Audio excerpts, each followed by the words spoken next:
Louisiana Eats is brought to you with support from Zatarain's, maker of New Orleans pantry staples like Creole mustard, fish fry, and jambalaya mix since 1889.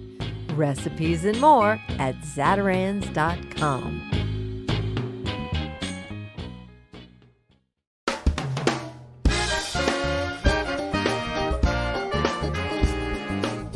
From our studios in the Southern Food and Beverage Museum in New Orleans, this is Louisiana Eats. I'm Poppy Tooker. Running a family business can be a rewarding experience, with multiple generations working together to maintain and enrich an enterprise. But it's not easy. Most family-owned operations fail before the founder's grandchildren can even take over.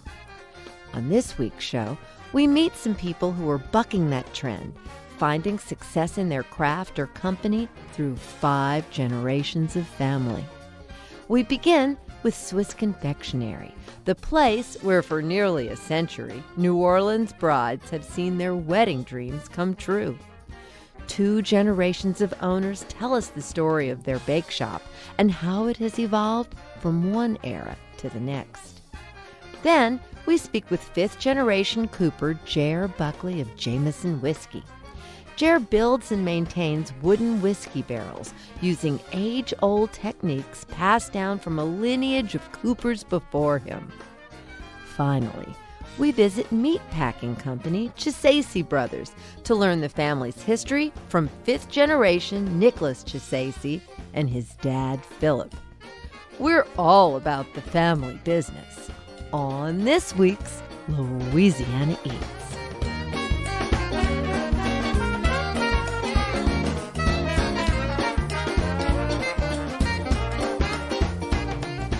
If you've ever attended a wedding in New Orleans, there's a good chance you've enjoyed a piece of cake from Swiss Confectionery.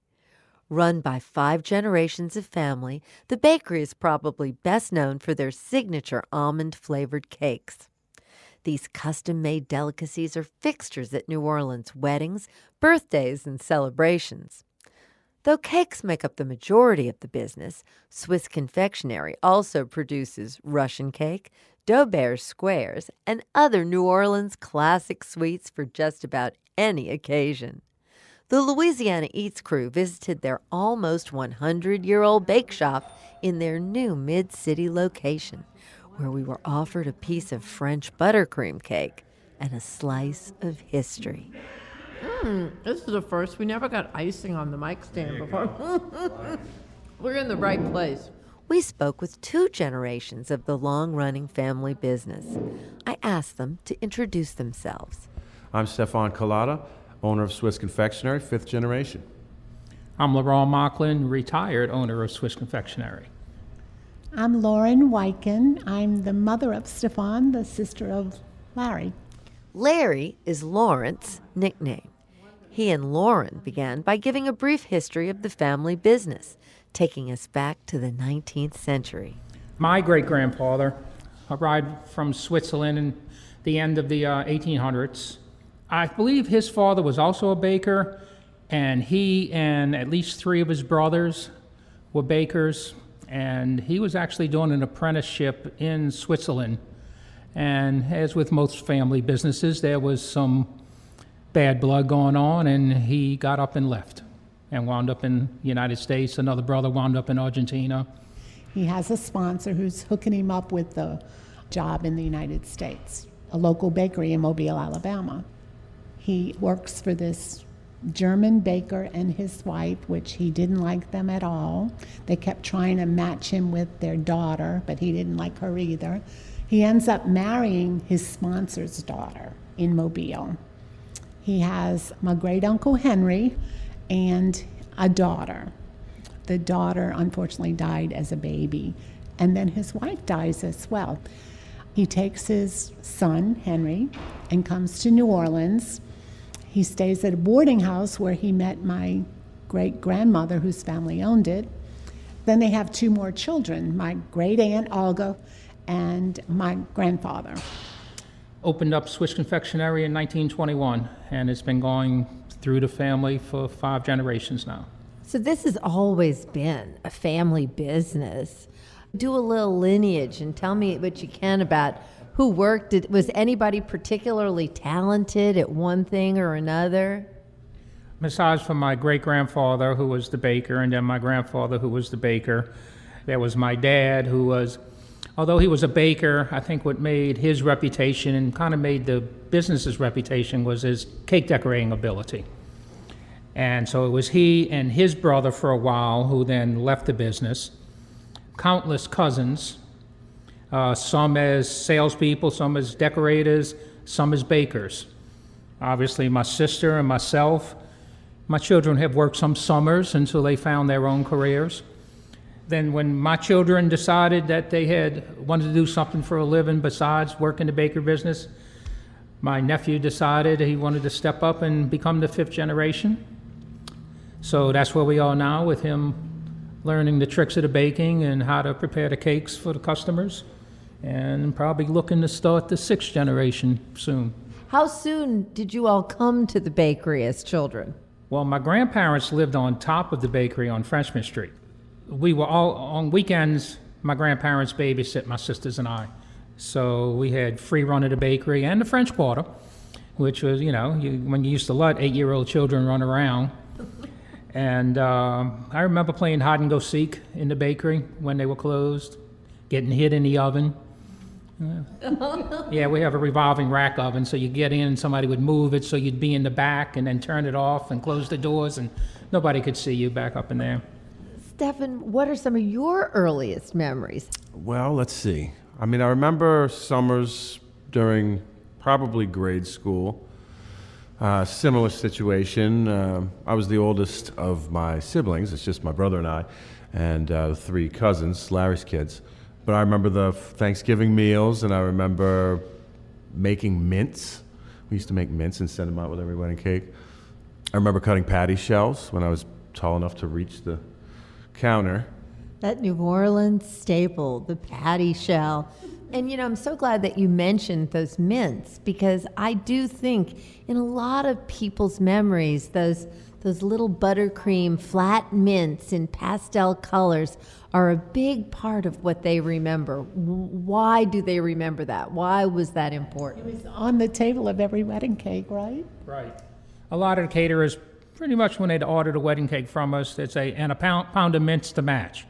And that went on forever, where we would be making 40 pounds of mints during the week. And so it kind of became a job for somebody to do. But we were making them right up until the hurricane. And then when we came back from Katrina, we just didn't have enough manpower. We had to cut some products out because they took up too much time as compared to some other things that were maybe more profitable and ordered a lot more often. But we never did stop making the patty shells, both dinner and cocktail size, and I got the blisters to prove it. Is this baking ability in your genes? Did you just come on this earth with this knowledge? Osmosis. But actually, my brother did go to baking school. The American Institute of Baking, which is now part of Kansas State University. It moved out of Chicago. It wasn't a bakery training school as much as a science and technology and management school. And so when I didn't know what I was going to do. I was about a month short of graduating from LSU in mathematics. I had no idea what I wanted to do for a living, so I had been working at the bakeries for all the summers and at a bakery in Baton Rouge between classes.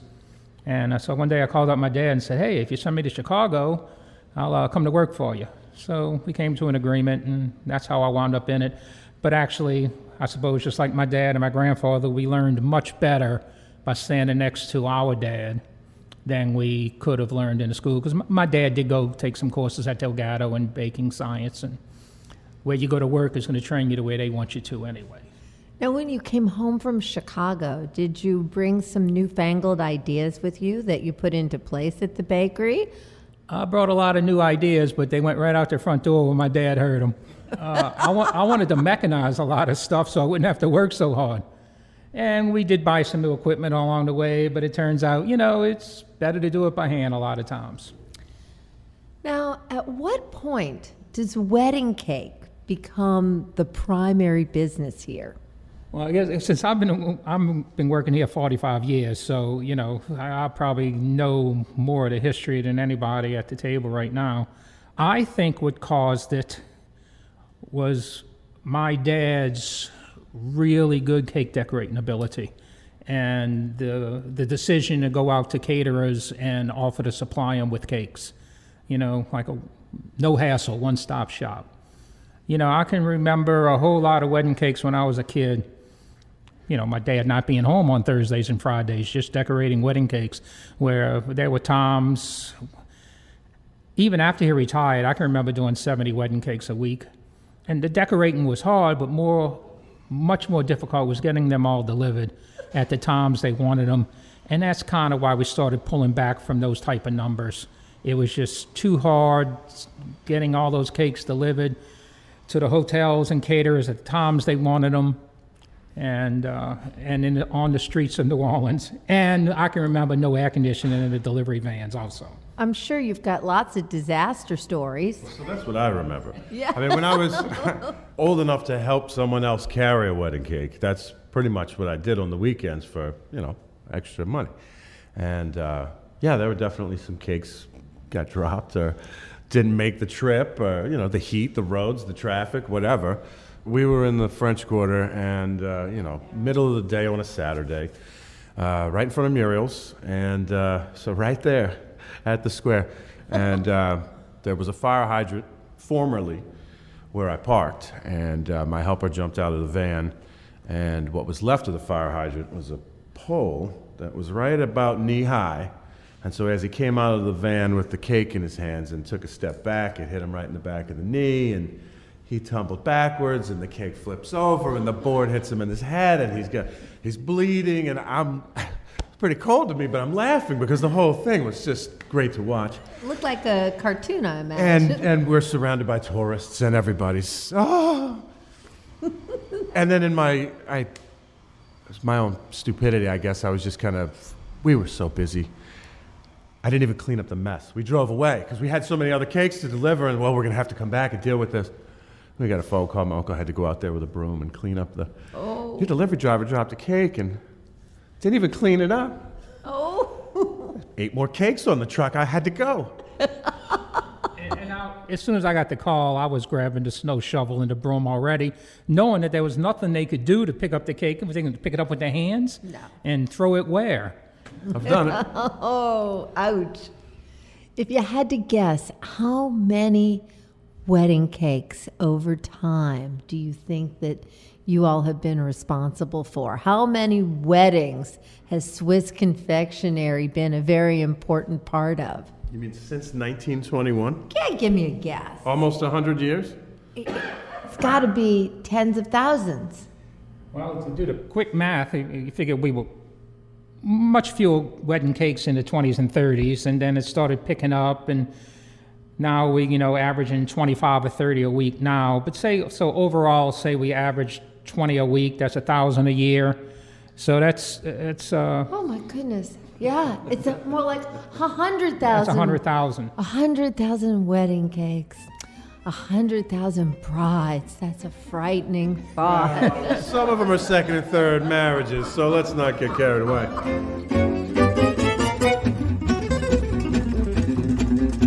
That was Stefan Culata, Laurent Mocklin, and Lauren Whitekin of Swiss Confectionery in New Orleans.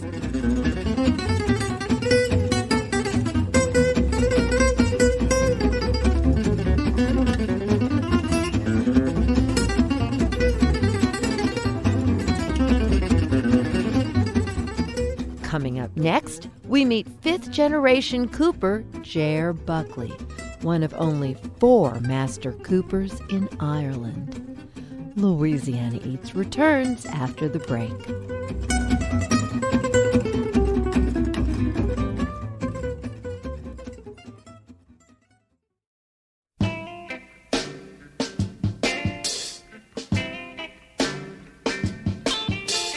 I'm Poppy Tooker, and you're listening to Louisiana Eats, edible content for Louisiana food lovers.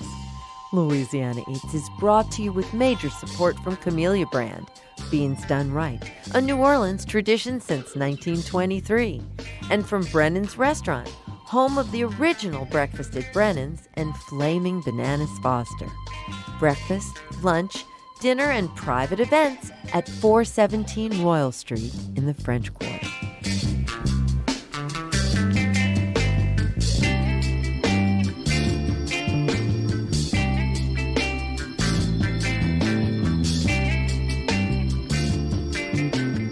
So my name is Ger Buckley. I'm the Master Cooper for Jameson. I'm a fifth generation, so my family have been coopers for well over 200 years. The practice of making and maintaining barrels by hand, or coopering, is a tradition that goes back over 2,000 years. Using techniques passed down from generation to generation, coopers played a prominent role in history, crafting wooden containers used for transport, storage, and of course, aging whiskey. There were once thousands of coopers working in Ireland, but today there are only 4 people that carry the title of Master Cooper. Ger Buckley of Jameson Whiskey is one of them. I asked Ger about his relationship with the age-old craft and how he mastered the art of the barrel. The first evidence of coopering is about 4,000 years ago, about in Egypt. And the theory is that people had hollowed out logs for vessels, and the next logical step is to get individual pieces of wood, join them together, and to create a sustainable vessel. And then from then on, it's evolved. The exact same shape, just a cylinder round, is unchanged. So the nice thing about coopering, or the kind of magic of coopering, is that I only have one measuring tool in my whole arsenal of tools, a compass, which measures the top of the cask from my head, or for the lid of the cask. Everything else then is done by eye. The joints of the stave, the angles of the stave, everything is done by eye. So that's where the craft of coopering is so special, in that it's all about experience, skill, and using your tools in the right way. And the tools are very specialized. They're very different. Like when I demonstrate coopering now and I show people the way casks were made only one generation ago, that casks were still made by hand. And I show how a cooper's axe was used to carve the stave, and the stave are the long vertical pieces on a cask. So that's some of the techniques I use in building a barrel. Well, those barrels are very important because they hold a very precious liquid, so nothing can seep out. And that's the skill, that you can make a vessel, such as a barrel, put into a warehouse for anything up to 20, 30, 40 years even, and it won't leak and it'll still come out. Now, timber is timber at the end of the day. There can still be defects, there can still be faults happen with it, and that's where a cooper comes in to repair a cask. But on the whole, that a good cask made properly will last that length of time. And I often say that, and the kind of debate that we have with distillers and everything else is that, without any casks, without any wooden barrels made from oak, you won't have any whiskey. So it's a really important process in the whole thing. And the wood has everything to do with the flavor of the whiskey, doesn't it? It does. We only use white oak in the industry. We use various species of white oak. Probably the most popular in the industry is American white oak, because it's got a lot of sweetness to it, a lot of vanilla, and you've got that charred toasted wood. And the longer the whiskey is in the wood, the more the wood will come into play and influence the taste of the whiskey. Coopering didn't used to be such a specialized skill, but since the turn of the century, the number of coopers in the world has dropped dramatically. In the turn of the late 1800s, 1900s in Ireland, it was maybe 8,000 to 9,000 coopers in the country. And again, now making all sorts of vessels. Now it's 4, it doesn't get much smaller than that. That's shocking. Now, you had the amazing opportunity and advantage of learning from generations of coopers in your own family. Tell me a little bit about your apprenticeship with your father and how this tradition has been passed down from one to another. Well, Previous generations of my family, all my uncles were coopers, my grandfather and his brother. My father went into the distillery originally under my grandfather's brother, Dan was his name, and learned from him. And then I learned directly from my dad. So it's even in coopering, it's unique to actually learn from your own father directly. That was really good, that we could build up that close relationship. Wasn't always a great idea on weekends if you stayed out too late to face your father and work on a Monday, but it was good. I enjoyed it. Well, how old were you when you went to work at Jameson with your dad? I done the interview when I was 16, and I just was turned 17 by a month when I started. Do you remember the first day? I do remember the first day. It was daunting. And now looking back, to think that somebody who's just barely over 16 going into a work environment, which doesn't happen really much anymore.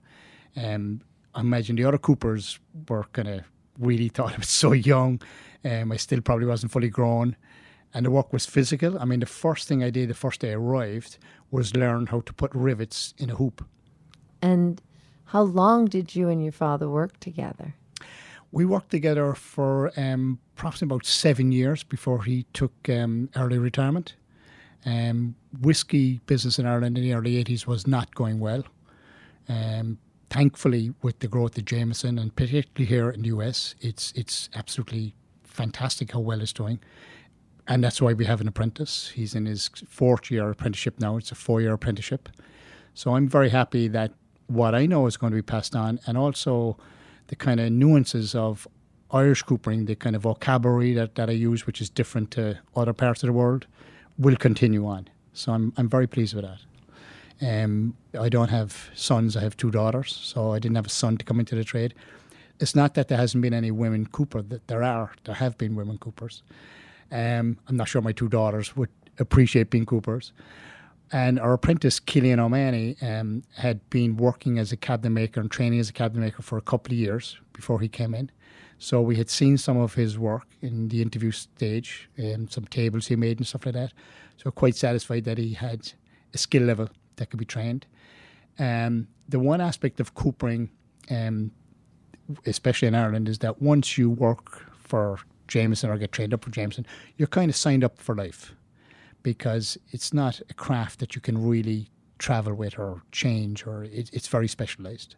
And so the last time we heard an apprentice such as myself would have been 37 years earlier. So it doesn't come up very often. So he's now in his 4th year, so he's 1 year to go. But it'll be a 10 or 12, 15 year really process to get up to a master level and to learn every aspect of the trade. And you know, my job is going to forests as much as working in cooperage, going to visit the suppliers that supply us with barrels and cooperages in Spain and Kentucky. And so, yeah, he's got a big, long learning curve yet to get up to speed. He can do everything in repairing a cask or making a cask at this stage. What he has to do now really is like everything else. You just have to practice it and work at it and get better as time goes on. Well, that sounds like great planning, because it appears that you've got enough years left in your industry for him to catch up to you and everything to continue to go as smooth as Irish whiskey. As smooth as Irish whiskey. Couldn't put it better myself.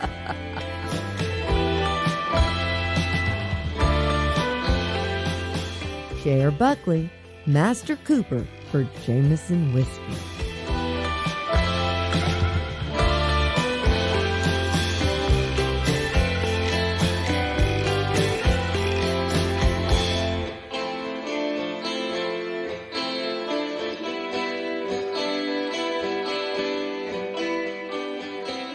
Established in 1840, Antoine's Restaurant is the oldest continuously operating family-run restaurant in America. Through war, epidemics, and natural disasters, founder Antoine Alciatoire and his descendants have maintained their elegant dining tradition. Today's CEO, Rick Blunt, is working hard to ensure Antoine's relevance in the 21st century restaurant scene. Everybody asks me that all the time. They say, well, Rick, is Antoine's is this a tourist restaurant? Do people from out of town dine here? Or is this a local restaurant? And I can't figure out a meaningful statistic that makes any sense at all. Again, one of those roles that Antoine's plays in the dynamic of New Orleans is that we're this sort of quintessential New Orleans experience. And so when you're entertaining your out-of-town guests, is this a local dinner or is this an out-of-town dinner? Half the people at the table are local, the other half the people are out of town. So it's very difficult for me to come up with any sort of an idea of who we serve more of. I honestly don't think we serve more of one group or the other. It's just what we do. Standing in the middle of the Rex room as lunch is being cleared, Rick Blunt brings up an interesting point about Antoine's restaurant.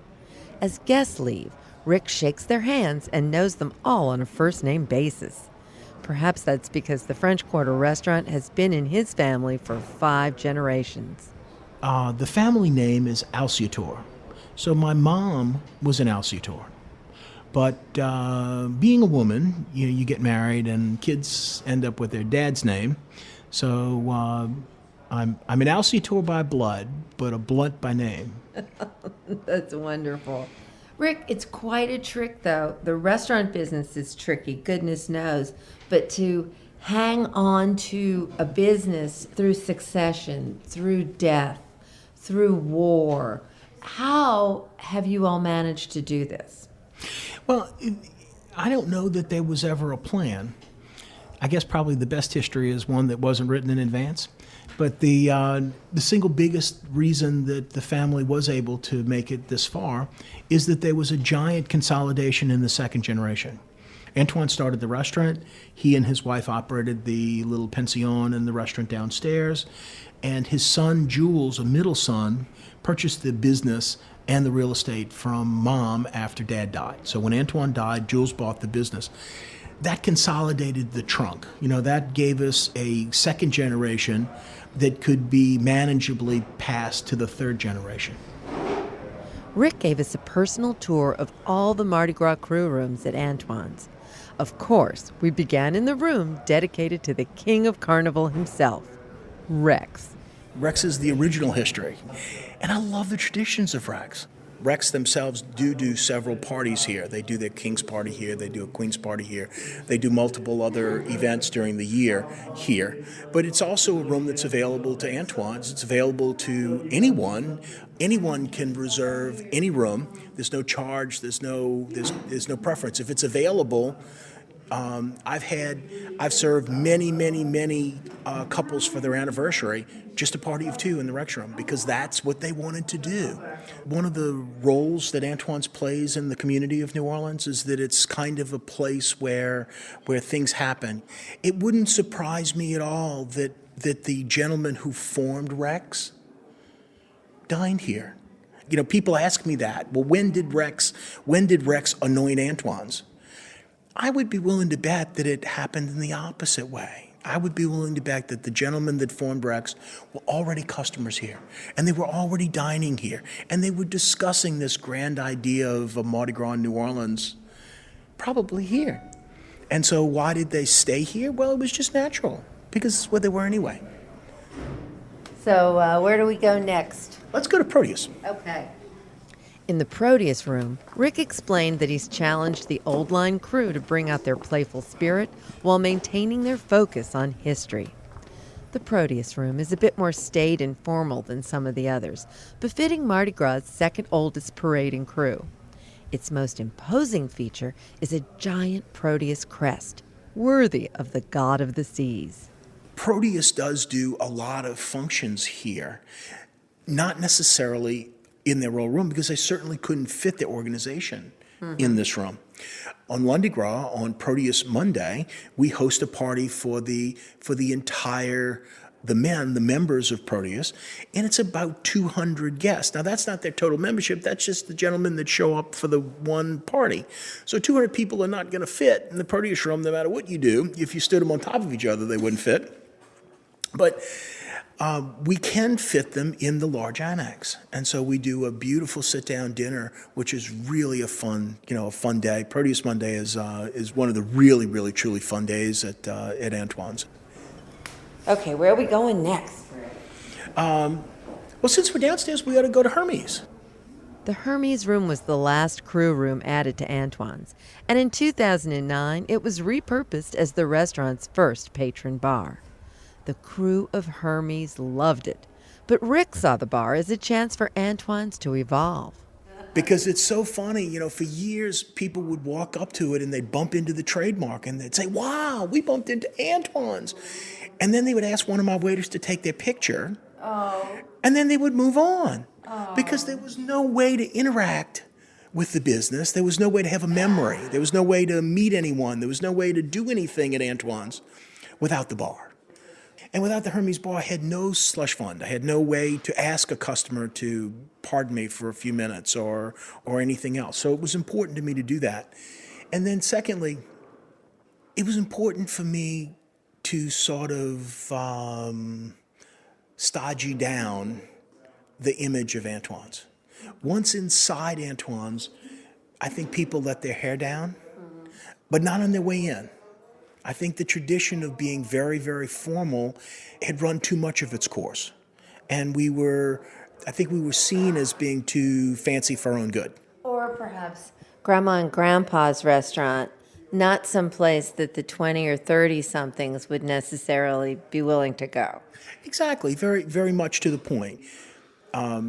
My daughter at a very young age, maybe 15 years old, had really candid discussions with me and said, Dad, my friends would never go to Antoine's, on their own nickel because, who wants to be boring? Who wants to be formal? And so it was like, wow, what a bad perception, and truly a wrong perception. Because if anything, Antoine's is this celebratory place that's always been incredibly fun. It was never the formal of a joint. It was even throughout its entire history, it's been this sort of a European French bistro environment, not this formal environment. But I don't know that I could have convinced my daughter and her friends of that, because what they saw was this formality that got in the way with having fun. Okay, where do you want us to go now? You want to go to 12th night? Sure. Or you Absolutely, 12th night. Come on, we'll go up the back stairs. As we made our way upstairs to the 12th night revelers room, it struck me that Rick's constantly juggling innovation and tradition. Antoine's is so many things to so many different people, and all of them have their own expectations that go with it. Not only is Rick expected to uphold those traditions, but he's also tasked with making the restaurant accessible for younger generations of patrons. It can be a challenge, especially when he goes over the annual Mardi Gras menus with the crews. I don't think the Mardi Gras crews in general go out on a limb very far. Their members are expecting this sort of classic Antoine's meal. And although every year we have many meetings about the menu and how we're going to serve it and all that stuff, at least up until now, we haven't gone that far out on a limb for that. So, well, honestly, I think that people come to Antoine's and expect to have their favorite Antoine's meal. Yeah. Sometimes I worry about them, though, a little bit, because many, many times I'll see the same group of gentlemen 5, 6, 7 times in a 3-week period. I don't know. I love a filet with Marchand de Vin sauce. I think that is a classic dish. It's wonderful. But after 7 of them, I might be looking to order something different. You know what I mean? So every year I do talk to the crews and ask them to think about varying up our menus just a little bit so that it stays exciting and fun and interesting to their guests, because we want that to be an exciting experience and a fun, way to do dinner.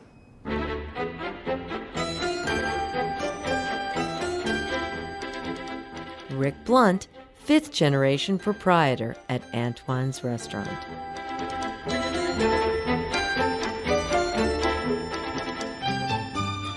How was that magic dish pomme soufflé invented? Stay tuned, and we'll answer that question when we come right back.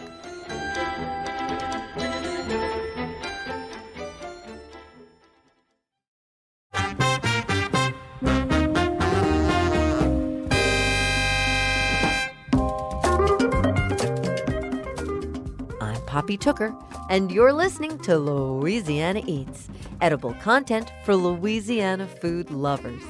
Louisiana Eats is brought to you with major support from Popeye's Louisiana Kitchen. Have you caught our Louisiana Eats Quick Bites podcast yet? Visit poppytooker.com to listen. While there, you can also subscribe to iTunes, Spotify, Stitcher, or wherever you get your podcasts so you won't miss a delicious bite. You can also easily webcast any of the Quick Bites or Louisiana Eats episodes right from your computer on poppytooker.com. And now, back to Louisiana Eats.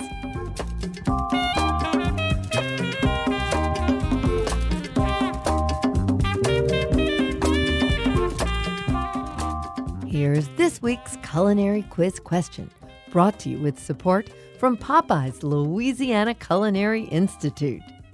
How was that magic dish, pomme soufflé, invented?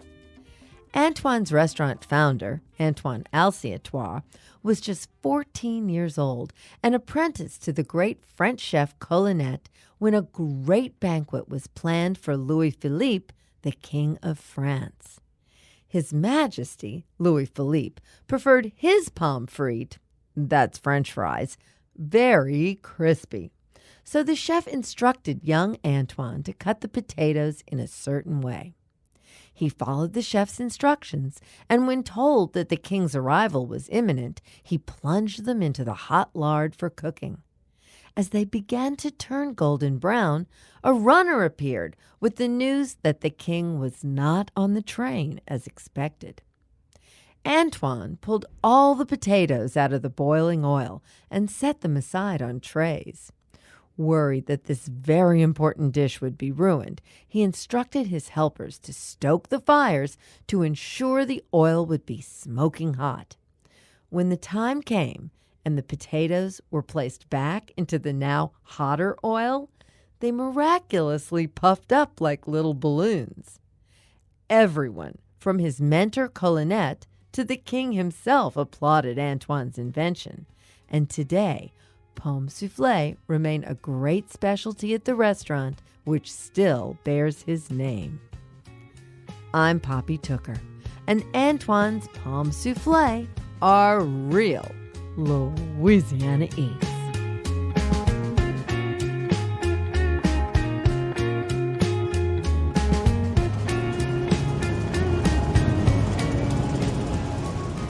Out on Jefferson Highway, there's a meatpacking company that's as much of a New Orleans institution as Leidenheimer bread and Blue Plate mayonnaise. Can you guess who we're talking about?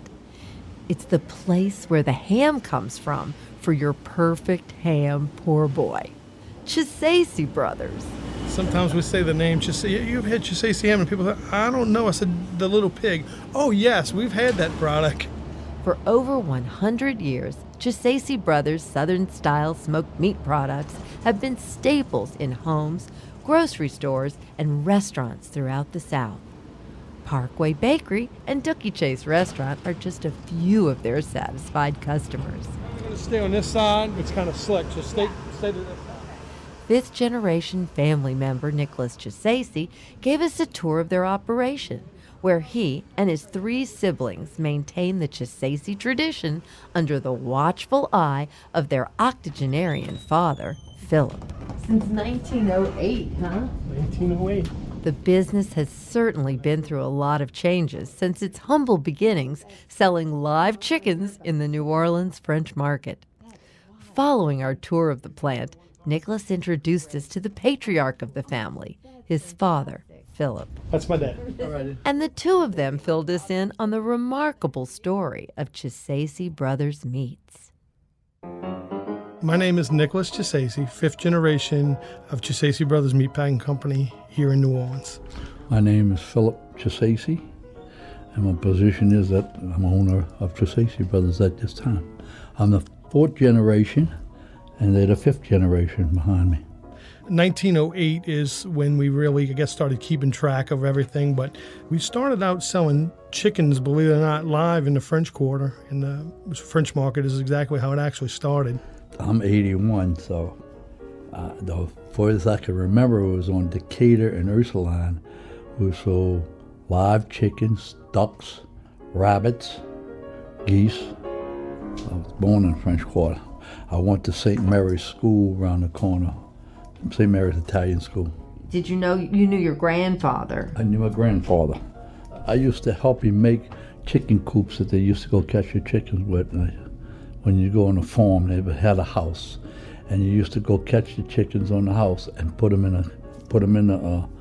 the cage, put them on a truck to bring them down here. We were living on Conti Street when we had, as far as live chickens, we was distributing to different people when we brought them in on a truck. Then from Conti Street, we went to, I think it was Governor Nichols, and then we sold dressed chickens out of there. But I used to go to Aloysius School, and after school I used to go to the business and start cutting chickens and putting them in a box. And I was, I guess, about maybe 15, 16 years old. And you graduated from high school and went straight into the business? Yeah. Mm-hmm. I became a salesman, and then I was going out and sell the product. It was not only chickens, it was eggs, hams. We bought the hams from Tupelo, Mississippi. I guess I was in my 20s when I was sold on the street. And who were your customers? At that time, they had a lot of mom and pop stores, I call them, that we used to sell. We had all the restaurants, Antoine's and that we sold to restaurants, and Swagman was a good account for us. Were there any particular customers back in the day that you used to just love to go call on? Well, there was a bunch of customers like that. I mean, you got personal friendship with them and that, and you go in there to get an order, and you, at that time, you used to have other salesmen from Swift, Carterhead, or wherever the packing house was coming from, and you used to have little contests of flipping a coin or something to buy a soft drink or something like that. I mean, so it goes back a long way. When did the profile of your products, how did that evolve and change? What drove those changes? Well, you had more chicken houses coming in. We was a middleman, more or less, and they kind of went in directly to these big stores and start selling these big stores, and the little mom and pop stores wasn't there anymore that I could sell. So then they started doing some beef, and then they started doing some cutting and trimming of the meat, making of sausages and stuff like that, and it went from there. Then we moved to Galvez and La Perouse. It was an old ice house at one time. And where's that? What neighborhood is that? That's not far from Dookie Chase's restaurant, right up in that area. Yeah. So we were there for a long time, and it was kind of like if people hear the name and people in the neighborhood, and we used to do hot dogs and stuff like that at the time. So the kids would come by and they'd get a hot dog, and the kids kind of remembered that. So it was just one of those things. And then a gentleman one day came along and said, we could smoke some hams. And then we started making our own hams on La Perouse and Galvez. Well, the ham is something that you want to, the way we do it is an old-fashioned way. It's a whole muscle ham. It's not ground up and then put in a foam, because every time you look at one of them hams, you see it all the same shape. Mm-hmm. You know hams ain't the same shape. No, pigs don't come in the same shape, do they? No. So that's why ours is a little different. Yes, it's different little shapes now and then that we keep it in. And that's the hardest part, to try to keep that, because when you get new employees, you got to form it the right way. We still do it the same way, the way that the product is handled, the way the product's injected, and the way it's smoked. It's still all the same. We haven't changed that recipe. It's the way it's done. And the brine that it's seasoned with, our flavor and that it's done with is our own. It's got a sweet, smoky taste at the same time, where some hams are more salt taken and, have salt flavor and stuff like that. But ours is just, it is what it is. It's kind of like a New Orleans tradition to have that for Christmas, Easter, and Thanksgiving, that product. Currently, your operation is located out in Elmwood. When did y'all make the move out there? We went from the French Quarter. We moved into an old ice house on La Perouse and Galvez Street. We kind of outgrew that neighborhood, and then we moved to Julia Street, 2419 Julia Street, right by the Superdome. And then Washington Avenue, we had a plant that we used to take care of all the school beds. And then the storm came along and wiped us out.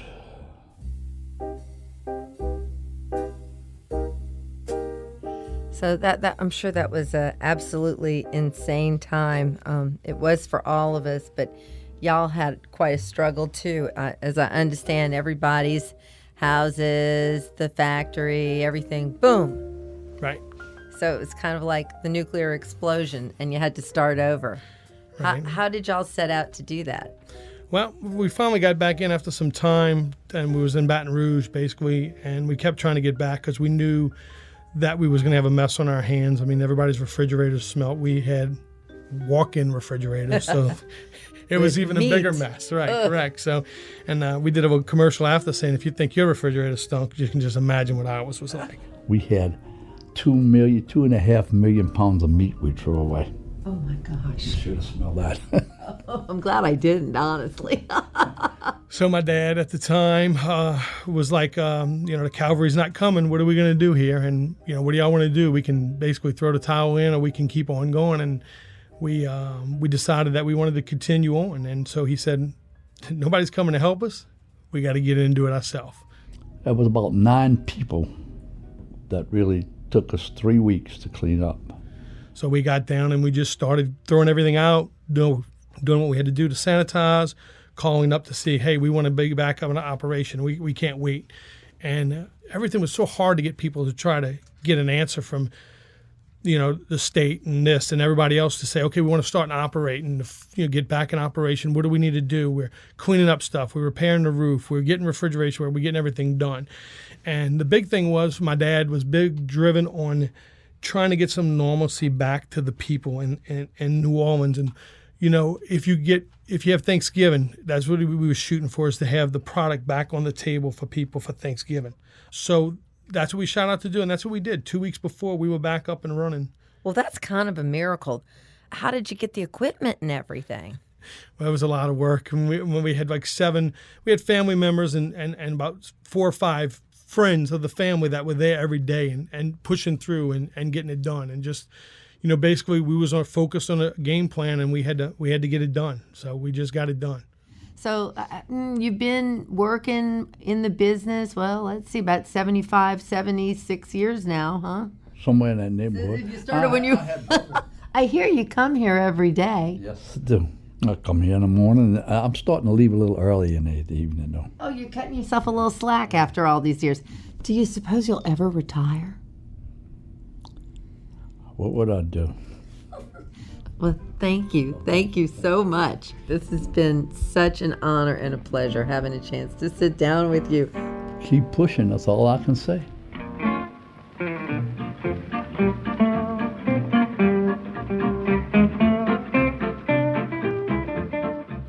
Philip Chisacy and Nicholas Chisacy, 4th and 5th generation owners and operators of Chisacy Brothers Meats.